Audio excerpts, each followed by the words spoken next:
Hai, jumpa lagi. Assalamualaikum warahmatullahi wabarakatuh. Salam sejahtera bagi kita semua. Om Swastiastu. Hari ini saya mau reading ya untuk Gemini ya. Keuangan dari bintang Gemini dari tanggal 1 sampai tanggal 15 September ya. Oke, tetapi sebelumnya jangan lupa di like, comment, subscribe channel ini agar ke depan saya bisa lebih bersemangat untuk membacakan readingan-readingan di hari-hari berikutnya. Dan jangan percaya 100% tarot, ini hanya sebuah games, kamu tetap harus selalu berserah kepada Sang Pencipta. Ini memang games, tapi memang bukan games biasa, melainkan games menyerap energi, sehingga saya minta kepada kalian untuk bisa lebih bijaksana dalam menyikapi readingan yang akan saya bacakan nanti. Yang baiknya bisa diambil, buruknya dibuang aja, diabaikan aja, ataupun bisa kamu pakai untuk mengintrospeksi diri kamu agar menjadi pribadi yang lebih baik, ataupun bisa juga kamu pakai untuk mencari solusi dari permasalahan yang kamu hadapi ya.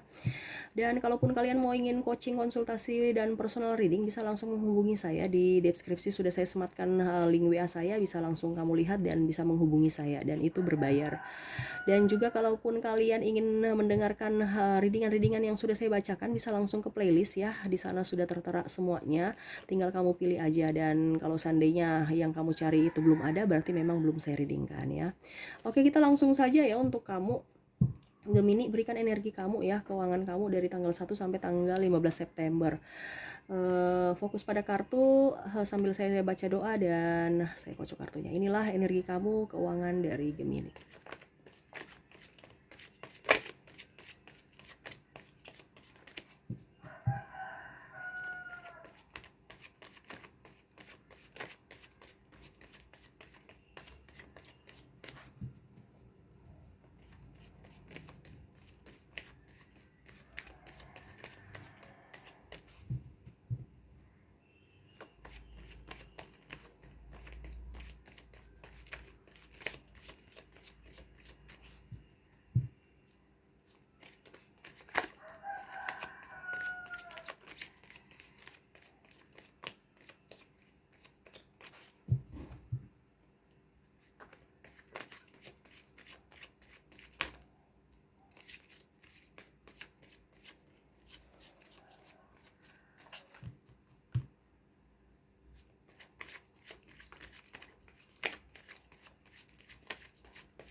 Oke, Gemini ya. Saya lihat di sini ada beberapa dari kalian yang memang terlilit hutang ya, sehingga kamu bingung bagaimana cara melunasinya ya. Saya lihat di sini banyak dari kalian yang gali lubang tutup lubang ya. Sampai ada pinjaman online yang membuat kamu stres ya, dikarenakan dia sudah menyebarkan data kamu dan agak bikin kamu malu di kehidupan nyata ya. Kamu stres ya di awal, tetapi saya lihat kamu berusaha untuk bisa membangkitkan lagi energi kamu dengan cara lebih dekat dengan universe ya. Kamu saya lihat nanti di bulan di minggu kedua ya, di tanggal ya kisaran tanggal 10 itu baru bisa kamu agak sedikit lega ya, dikarenakan saya lihat di sini ada beberapa dari kalian yang tertunda gaji ya, akan dibayarkan ya. Itu sempat kamu cemas juga karena ada beberapa dari kalian yang sudah sampai 3 bulan lebih belum dibayarkan ya. Mungkin ya dalam artian belum dibayarkan aja karena memang nggak ada duit, bukan karena tidak dibayarkan gitu ya. Dan saya lihat juga di sini akhirnya mungkin kamu dibayarkan ya, entah dibayar full entah tidak ya, karena saya lihat di sini sedikit berarti mungkin dibayar setengah ya. Mungkin kalau seandainya nih kamu 4 bulan belum dibayar, berarti ya mungkin 1 bulan dulu atau 2 bulan dulu dibayar, karena daripada tidak dibayar sama sekali gitu kan. Itu yang membuat kamu lebih merasa bersyukur ya, dibandingkan sama sekali tidak ada gitu. Tetap harus bersyukur. Begitupun dagang. Dagang ini lebih sepi ya dibandingkan hari biasa, tetapi di minggu kedua agak sedikit lumayan ya. Dan itu pun kamu bersyukur. Jadi saya lihat di sini kamu energi syukur banyak ya. Jadi itu bagus ya. Walaupun memang saya lihat di sini banyak kompetitor ataupun sahabat ataupun rekan-rekan yang toksik mengelilingi kamu, kamu tetap bisa berusaha untuk menetralkan energi mereka. Jadi kamu tidak bisa mengikuti energi-energi mereka ya. Jadi kamu berusaha untuk bisa menjadi pribadi yang lebih baik, bisa tidak mencurangi orang, dan juga tidak mau merugikan orang, sehingga kamu juga tidak akan mendapatkan kerugian. Kamu tidak ingin gitu ya. Jadi kamu berpikir tuh bahwa apa yang saya tabur itu yang saya tuai. Jadi apa yang saya tidak inginkan ya jangan saya lakukan, apa yang saya inginkan itu yang saya lakukan ke orang. Nah, itu bijaksana, bagus ya. Ya, kompetitor-kompetitor juga banyak ya. Jadi saya lihat di sini kamu harus juga tetap waspada, karena memang saya lihat kamu dikelilingi orang-orang yang agak sedikit mau mencelakai kamu ataupun tidak suka atas pencapaian kamu. Akhirnya dia menjelek-jelekan kamu ya. Tetapi saya lihat di sini kamu tetap berpikiran positif aja ya, dan mau belajar dari apapun ya. Saya lihat di sini ada juga yang mau melanjutkan studi ya. Kalau tidak melanjutkan studi berarti kamu tetap mencari inovasi-inovasi baru dari apapun yang bisa membuat kamu maju ya. Contohnya, kamu penghasilannya 5.000, bagaimana ya bisa saya dapatkan penghasilan double? Entah saya kerja tambahan, entah saya buka usaha, ataukah mungkin saya harus double job. Jadi memang kamu harus apa ya, berpikir untuk bisa, jadi kamu tidak pernah diam ya, walaupun memang saya lihat banyak keraguan-keraguan dalam diri kamu, apakah saya bisa ataukah tidak ya. Dan saya lihat juga di sini banyak keraguan bertambah dikarenakan orang-orang toksik, terutama pasangan yang tidak mendukung kamu ya. Dia takut gagal dulu, jadi ibaratkan belum berjuang sudah gagal, atau belum berperang sudah kalah. Jadi contoh, kamu seorang ibu rumah tangga nih, terus kamu izin pada pasangan, kira-kira gimana, bisa nggak saya jual nasi kuning? Terus nanti pasangan kamu bilang, jualnya di mana ya? Dijual di depan rumah. Ah, tempat tidak strategis, mana bisa ini laris, harus jual itu di tempat yang rame. Ya memang masuk akal, tapi kenapa tidak? Kalau enak pasti orang cari itu, orang aja sampai di lorong-lorong orang cari itu yang viral kan. Jadi kita jangan pernah ini, kalau bicara rasa rezeki dan apapun itu sudah ada di tangan Tuhan. Kalau hati kamu mau berusaha, hati kamu berkata bahwa harus, itu bisikan dari universe ya. Jangan kamu ikut kata orang, ikut kata hati kamu. Ya memang harus izin pasangan, cuman ya kamu harus bisa memberikan wejangan ya. Dalam artian gini, kalau macam dia bilang nggak usah nanti nggak laku, ya kamu bilang kita jualnya sedikit-sedikit aja. Harus berikan pemahaman. Ingat ya, kalau kamu tidak gerak itu sama seperti kamu sudah gagal ya. Tetapi kalau kamu gerak itu 50% kamu berhasil ya. Ya memang pasti akan gagal. Kita harus siap mental dulu. Kalau kita mau usaha memang kita harus siap gagal. Jangan mau enaknya aja ya. Karena setiap apapun ya, atau kita hidup di dunia ini tuh kita punya, harus dikuatkan itu mental kita dulu. Kalau kamu mau menjadi orang tangguh, kamu menjadi orang sukses, harus mental kamu yang dijaga, harus kuat ya. Jangan barusan tidak ada pembeli langsung kamu tutup gulung tikar, takut, ataupun mungkin orang bilang jualan kamu mahal, ataupun mungkin rasanya nggak enak, kamu langsung tersinggung ya. Jangan ya. Sekarang itu hidup di dunia ini, apalagi zaman sekarang ya, banyak kompetitor yang memang menjatuhkan kita dengan macam-macam cara ya, berbagai macam cara. Itu makanya saya bilang logika atau kepintaran kita di ilmu pelajaran ya, itu nomor 2 ya. Sekarang skill, dan yang utama itu mental ya. Jadi kamu harus, selain ijazah kamu, jadi betul-betul harus kamu dipacu sekarang sudah zaman now, kamu harus bisa lebih bangkit. Jangan terpaku pada ijazah atau teori-teori di ini aja, tapi kamu harus berikan inovasi, kamu harus bangkit, kamu harus bisa menjadi pribadi yang beda dengan orang lain. Itu baru bisa dibilang daya jual. Begitu ya. Jangan orang jual ayam kamu juga jual ayam. Kalau bisa mereka jual ayam, kamu jual Kentucky gitu ya. Harus lebih up gitu di atasnya, supaya ibaratkan orang berpikir bahwa oh ya kamu beda, kamu sudah yang masak, kenapa saya harus beli yang mentah kalau sudah ada yang tinggal dimakan. Nah gitu, ini contoh ya. Kamu harus punya inovasi-inovasi yang baru, yang yang tidak ada ya dari kompetitor lainnya gitu. Itu ya caranya apa ya, itu kamu berpikirnya dengan apa, dengan berdoa supaya kamu dapat ilham sesuai dengan apa yang kamu inginkan. Toh kamu juga berbicara nih harus dengan doa ya. Jadi ikuti kata hati kamu. Bisa lihat nggak tuh, ikuti kata hati kamu supaya kamu dapat bisa mendengar suara Tuhan, suara universe.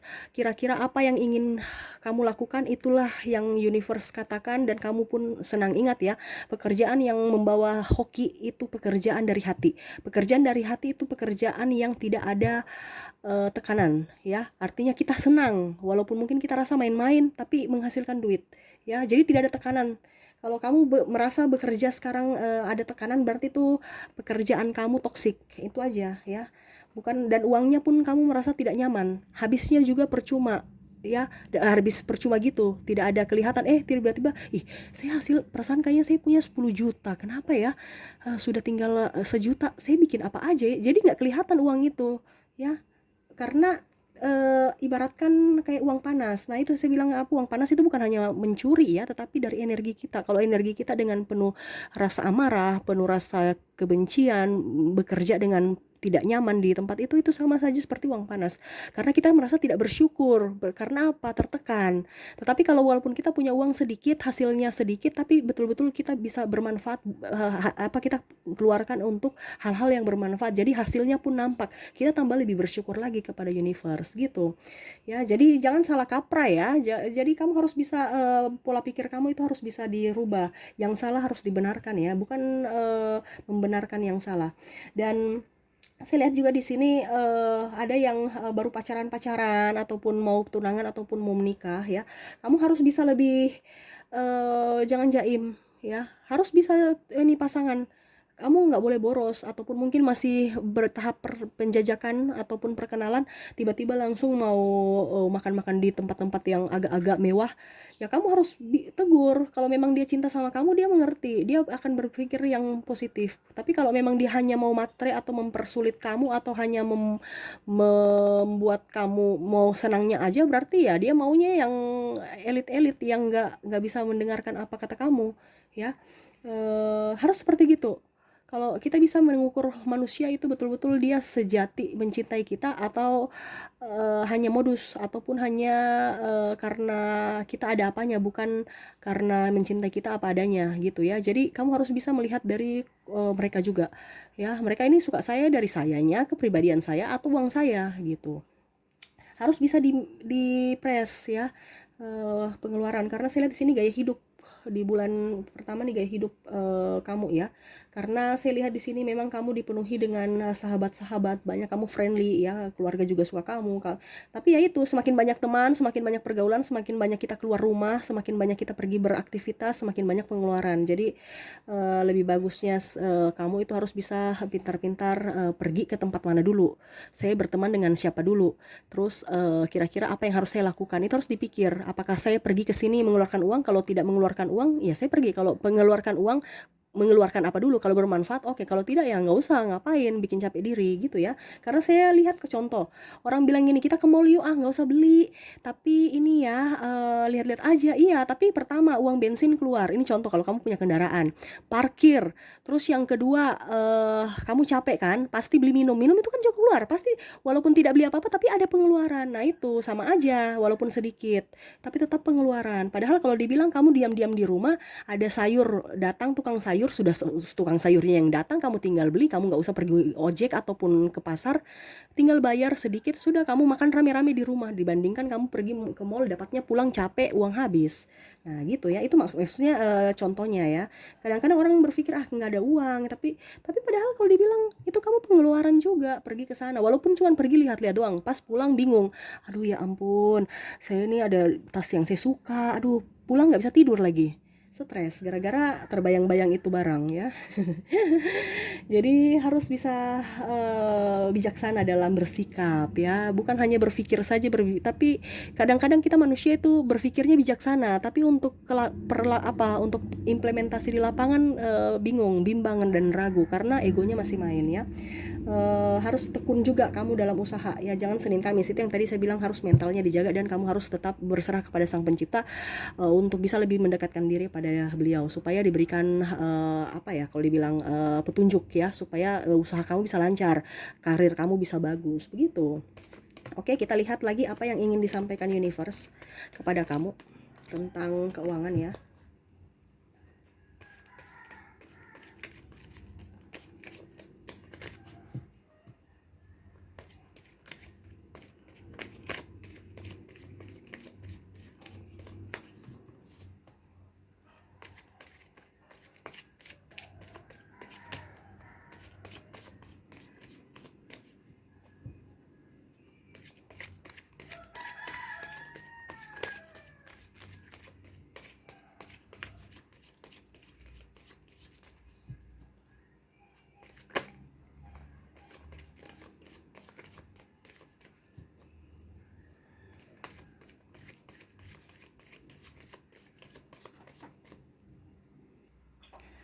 Oke, kita ambil dulu kartu yang sudah dibuka. Universe itu sama ya, universe berpesan kamu tetap harus selalu berserah kepada sang pencipta. Artinya kamu harus lebih banyak berdoa ya. Kenapa? Energi negatif banyak dalam diri kamu ya. Dalam artian gini, kamu itu cepat dipengaruhi orang. Jadi kalau orang bicara ini kamu ikut. Bicara memang secara logika, tetapi salah ya. Jadi ibaratkan itu kamu mengikuti energi negatif ya. Macam contoh, kamu mau pergi ke apa ya? Ya contoh ke mall tadi ya, cuman lihat-lihat aja, kan nggak beli. Ya memang betul, cuman lihat-lihat. Logikanya supaya hilang stres, kan daripada kita di rumah stres ya, sudah kita pergi aja. Tapi ujung-ujungnya kan keluarkan duit. Nah itu yang saya bilang ya, kamu harus bisa lebih mendengarkan kata hati kamu. Kalau memang kamu bilang ih nggak apa-apa, stres itu kan sebenarnya bisa kita ini dengan cara mungkin kita olahraga. Nah gitu, harus beraktivitas. Kalau kamu cuma duduk gadget-gadget aja, bingung di rumah, stres, bikin apa, kamu kerja. Contohnya mengechat, atau menyapu, atau bikin apa, atau konten kreator, atau apa yang harus dilakukan di dalam rumah sekarang itu banyak. Bukan hanya kayak dulu yang kita harus kerja, harus di luar rumah. Ini tidak ya, apalagi corona dan macam-macam sudah membuat sekarang ini lebih banyak kita beraktivitas di dalam rumah ya. Jadi ibaratkan kita kantor ya di rumah aja, kita kerja di rumah aja, menghasilkan duit di rumah aja. Kenapa kita harus mau pergi-pergi jalan-jalan ataupun galau kalau di rumah? Dulu kan memang seperti gitu. Tapi zaman sekarang selama corona malah orang bikin kantor di rumah, mereka kerja di rumah, semuanya berpenghasilan dari rumah aja, nggak pergi keluar-keluar. Jadi kita lebih enak. Kenapa harus bisa mengikuti cara lama? Ya, tuh universe berpesan ke depan kamu banyak duit ya, tuh banyak rezeki itu kan, tapi kamu harus action, utamakan keluarga, waktu harus bisa dibagi. Kamu terlalu banyak di luar, sampai ada beberapa dari kalian yang tidak sempat, ibaratkan gini, pagi anak belum bangun kamu sudah pergi, pulang malam kan anak sudah tidur, jadi nggak bisa berinteraksi. Nah ini universe berpesan kepada kamu untuk bisa membagi waktu antara kamu dengan keluarga. Jangan terlalu, memang kita betul kita karir ya, mencari uang, tetapi ya kalau bisa sisihkan waktu ya setiap hari. Bukan kadang-kadang ini caranya salah ya, ada yang bilang begini, hari Senin sampai hari Jumat itu waktu saya dengan karir saya, keluarga itu nanti di hari Sabtu ya, atau hari Minggu pas libur ya. Itu salah ya, anak sebenarnya tidak mau satu hari itu sebenarnya ya, dia mau tuh intens tiap hari ada barang 1-2 jam gitu ya, atau ya nggak usah 15 menit kamu sisihkan waktu. Jangan tidak ada sama sekali, itu sama aja ibaratkan kalau kita belajar kan, belajar hari ini menghafal hari ini kita menghafal 5 kali 5 2 5, tapi karena kita tidak asa-asa terus, akhirnya kita lupa, 1 minggu lagi baru kita mau belajar lagi. Nah itu kan percuma. Tapi kalau kita besok lagi belajar lagi, besok lagi belajar, jadi kita ibaratkan kontak batin dengan anak, anak pun juga merasakan, dan itu pun energi anak itu bagus ya untuk kamu, untuk rezeki kamu juga. Itu intinya energi, kita bicara energi supaya ibaratkan dia mendoakan bapaknya atau ibunya supaya lebih sukses. Bapak pergi, iya pak, ke kerja, iya terima kasih sudah, artinya dia senang dibandingkan bapak saya kerja terus, jadi dia murung energi negatif yang dia datang ke orang tuanya ya. Jadi harus caranya kamu ini ya, harus caranya kamu rubah ya. Kadang-kadang pola pikir lama kita masih terapkan ya, padahal sebenarnya itu salah ya. Harus dibenarkan, harus diperbaiki ya. Itu yang saya bilang, ke depan kamu udah banyak berkat, banyak rezeki ya, tetapi kamu harus action, dan juga mental kamu harus dijaga karena memang di situ banyak kompetitor ya. Universe berpesan kamu harus berhati-hati memilih partner, memilih sahabat, ataupun milih siapapun yang ada juga ya, karena saya lihat di sini ya namanya juga dimana kita semakin tinggi pasti kan anginnya juga kencang ya. Jadi tidak ada yang dibilang mulus-mulus, kamu harus mentalnya dijaga. Jadi itu yang disampaikan universe, harus tetap selalu berserah kepada universe. Artinya bukan selalu berserah cuman ini aja, tapi betul-betul kamu rajin berdoa, sisihkan waktu, karena sudah banyak yang tidak pernah pergi beribadah, tidak pernah berdoa juga di rumah ya. Jadi itu harus bisa seimbangkan ini ya, karena apa, sibuk kerja ya, sampai lupa Tuhan juga tuh ya. Tuhan memang ada di hatinya, tetapi untuk intens memberikan waktu gitu loh, sampai anak, sampai Tuhan pun nggak ada. Dan akhirnya energi negatif yang datang ke diri kamu. Ingat, apapun yang kamu kerjakan kalau energi negatif ada dalam diri kamu tidak akan bisa memancing keberuntungan ya. Tetapi kalau kamu punya energi positif, keberuntungan itu akan datang dengan sendirinya. Dengan cara apa? Dengan cara universe. Kamu nggak usah tahu cara universe nanti dia bagaimana caranya, ya nanti dia datang sendiri. Kalau kamu pakai cara kamu ya percuma. Ingat, semua itu harus diserahkan kepada universe untuk bisa dilancarkan, dituntun ya, dan diberikan rahmat juga ya, dan diberikan petunjuk. Kamu tinggal jalan aja, ikuti apa yang dia mau, jangan ikuti punya kamu ya. Biasanya itu orang itu ikut dia punya dia, dan pas stuck akhirnya stres akhirnya bingung, putus asa, ujung-ujungnya menghakimi diri sendiri dan menghakimi Tuhan juga ya. Jadi manusia-manusia zaman sekarang juga agak repot ya. Dia yang cari-cari masalah tapi menyalahkan yang lain ya. Seperti gitu ya. Ingat, kompetitor banyak ya, siap mental aja. Tapi kalau kamu siap mental, siap irit, berikan energi positif pada diri kamu, berikan energi positif pada keluarga. Ingat, yakin dan percaya rezeki kamu atau ekonomi kamu ke depan jauh lebih baik. Dan saya pun doakan kamu pun lebih baik ke depannya. Oke ya, itu sih yang bisa saya readingkan. Terima kasih. Saya pamit. Assalamualaikum warahmatullahi wabarakatuh. Salam sejahtera bagi kita semua. Om Swastiastu. Bye-bye.